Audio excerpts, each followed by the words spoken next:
L'Organisation de la santé mondiale se donne quelques semaines pour voir s'il y a un lien entre le virus Zika et les deux affections neurologiques, la microcéphalie du nouveau-né et le syndrome de Guillain-Barré, a déclaré vendredi une responsable de l'agence onigène.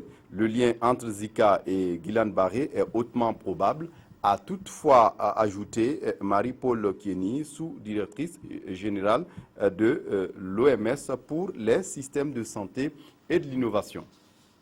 L'épidémie de virus Zika qui continue d'inquiéter notamment en Amérique du Sud, ainsi au Brésil et en Colombie. Les autorités se penchent sur plusieurs cas de morts suspectés d'être en lien avec Zika.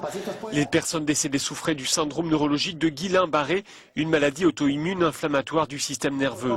Il s'agissait de patients qui avaient également contracté le virus Zika. D'ordinaire, explique ce médecin, nous avons entre 25 et 30 cas par an sur l'ensemble du département de Norte Santander. Or là, nous avons eu 30 cas en à peine un mois et demi. Il y a donc une multiplication presque par 10 du nombre de cas. Tous les pays de la région ont engagé des opérations de fumigation, la diffusion de produits insecticides censés éradiquer les moustiques, car c'est un de ces moustiques qui est le vecteur du virus. Au Brésil, plus de 200 000 militaires sont ainsi mobilisés ce samedi pour faire du porte-à-porte. Ce pays est le plus touché par l'épidémie du virus Zika et les autorités redoutent que la situation ne s'aggrave encore.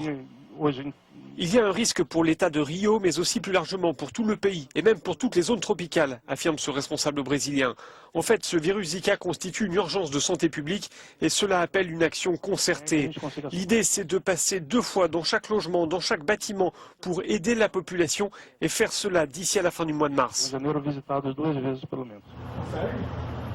Actuellement, une quinzaine de laboratoires mènent des recherches pour élaborer des vaccins, car pour l'heure, il n'en existe pas. Mais d'après l'Organisation mondiale de la santé, il faudra sans doute attendre encore plus d'1 an avant que des essais cliniques à grande échelle ne soient menés.